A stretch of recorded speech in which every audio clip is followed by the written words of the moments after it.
An economy is basically nothing more than goods and services. Either you provide a good, like a cup, maybe you make masks, maybe you sell orange juice. These are all different goods that a person can have access to.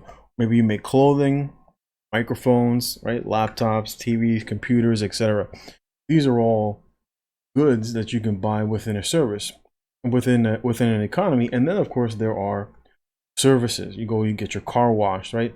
Maybe you go into a hospital, you get medical care, maybe you get Netflix, or many of these other programs where you can download and watch TV, etc. Like these are, you have goods and you have services within an economy.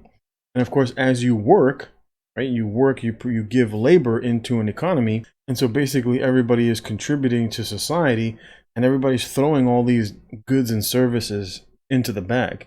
And because you have contributed to in essence the bag that makes up the economy, that allows you to go into that bag and pull out what you need. Maybe you're trading your labor and offering a service, but what you really need is you need right? You want goods, you want to buy food. Or maybe you're someone who produces food, but you need someone to look after your kids. Or maybe you need to see a doctor, or maybe you need some like nursing aides, etc. Right? So you're taking whatever it is that you're doing within that economy, and you're putting it into this big basket, and then everybody is allowed to basically pull from that basket because they've contributed to that basket. And of course, the value of what you have offered to that society is given to you in the form of a salary. We use fiat currency.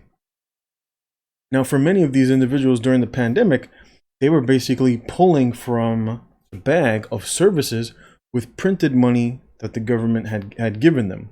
And so they were neither contributing to adding to the services, nor were they contributing to the production of goods within the economy, but they were allowed to pull from that economy. And of course that causes shortages in services, right? You've noticed many businesses talking about how they can't find employees, right? So there's a shortage.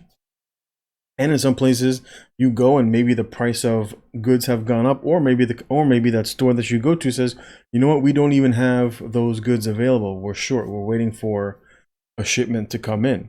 And so that's what happens typically in socialist communist societies, where not enough people are producing within the economy, but everybody is taking from it. And as a result, what you get shortages. Now, for many of these individuals who imagine that these landlords are responsible for allowing them to live rent-free, in essence, the government was stating that they were allowed to take the service of housing for free. But the landlords and the rest of them were forced to contribute to society in a form of monetary as well as in the form of providing housing and receiving nothing in return. And this is basically, when the government does it, this is basically what communism is, where the authorities seize the means of production. In this instance, the means of production is housing. And so the government seizes the freedom of the landlord to basically either evict the person who is not paying rent, or the ability to collect rent. And I've said it before that the moment that this happens, Americans will always vote for free stuff. If the government allows Americans to vote for free stuff, Americans will vote for free stuff. And so from city to city, we see thousands of Coloradans scramble to find help after eviction moratorium lifted by Supreme Court. And of course, you have all these people out there with their picket signs. These shows here, all these individuals over here with picket signs, and they're out there, cancel rent, bail us out, cancel rent, bail us out. And they've received bailouts for almost 2 years. And these individuals just don't want to work. They don't want to contribute to society because they've spent the last 2 years and shoot, if I can just go out there and protest and get free stuff, well, that's better than having to go out into society and actually contribute to society in a way that allows me to get what I'm getting for free, along with extra unemployment.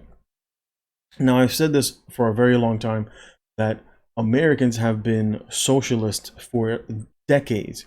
And of course, the numbers prove it. Looking at the most recent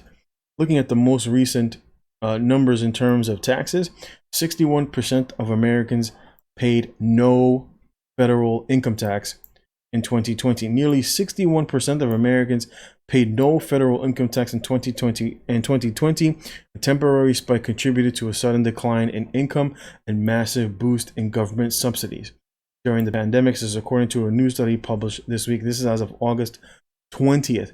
61% of Americans literally contributed nothing to society in the way of social programs. 70% of all government spending is social programs, and of course the government tries to recoup some of that via taxation. And 61% of Americans contributed nothing to that pot of social programs. And this will continue to be the norm, right? You hear all this stuff about, these wealthy people, they don't pay any taxes, they need to pay their fair share. So if 61% of Americans contribute nothing in terms of federal income tax, and of course the vast majority of taxes are federal income taxes, so who's paying the rest? Who's actually paying the taxes? Well, it's the other 39% of Americans. The other 39% of Americans are contributing in some way, shape, or form to the economy in a positive way, while the overwhelming majority of Americans are a drag on society, and the numbers show it. And this is why eventually, the only reason America is allowed to do this is because America holds the world reserve currency. And once this goes away, the vast majority of Americans will experience a sharp decline in their way of life. And as a result, it will end in starvation and violence. And this is what you see in a lot of these cities with job losses. Many different YouTubers have covered it. You've probably seen it on different news outlets, especially here in New York, the overwhelming amount of violence that takes place. Now, a lot of these individuals are just not productive, which is why you see stuff like this, right? TikTok has banned the milk crate challenge, as doctors say, it says going viral isn't worth an emergency room visit. These people have absolutely nothing to do with their time, right? How about a second job challenge? How about let's contribute to society challenge? Instead, these people are out here stacking milk crates because they ain't got shit to do. They don't have anything to do.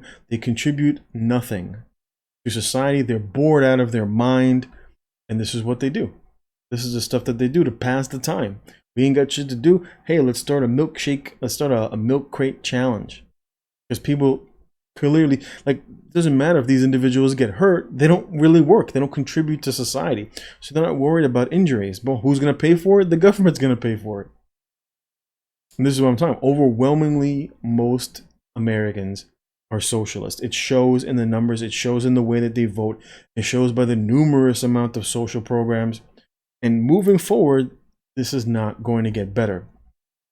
San Francisco Chronicle: high school is seeing a shift in its racial and ethnic makeup after it suspended merit-based admission for its 9th grade class with more diversity than in recent memory. Why? Because they're looking to put in more blacks and Hispanics. Instead of saying that they're going to pick from the best of the best, they're like, oh, we need to, that's racist. We can't pick from the best students. We have to pick based on people's color. What do you think that's going to do to America's economy moving forward? Instead of having the best doctors, those doctors are going to be picked. Why did you get into medical school? Because of the color of your skin, because of the sex that you identify as. And as a result, the economy will decline. When America loses its world reserve status, and we're already seeing countries like China and Russia, and most recently Afghanistan, basically making deals where they're excluding the U.S. government, and they're not utilizing the dollar anymore. When America loses the world reserve currency, Americans will experience hyperinflation. Now, of course, currently that is still the case, and because there is no other currency in its place that can take its place, America is basically doing whatever they want at this time. But it's not going to last. It's not going to last forever. It's not going to last forever. And as a result, most of these people who are socialists that contribute absolutely nothing to society will more than likely die, go into prostitution, or be killed as a result. This is the inevitability of what is going to happen into America. And that's why I've said, if you're a skilled man, the best thing you can do is leave, is to leave these societies and to walk away into a society where you're not being taxed to death, where your ability, if you're a homeowner or you want to go out there and rent, at the drop of a dime, the US government can say, well, you can't charge people rent anymore because, or they can say, well, your business is closed because it's not deemed essential in an economy. Imagine thinking that a company that produces a service or a company that produces a good is not essential. But this is where basically we're at in America moving forward. It's why I've stated numerous times that I'm basically on my way out. I'm on that borrowed time. Going to be moving down to Florida probably. We're doing a little travel nursing over the next couple of months. But my time, I am on borrowed time. I will not be here much longer. And this is what I advocate. If you're a single man and you've got any sort of a skill, best thing you can do is leave.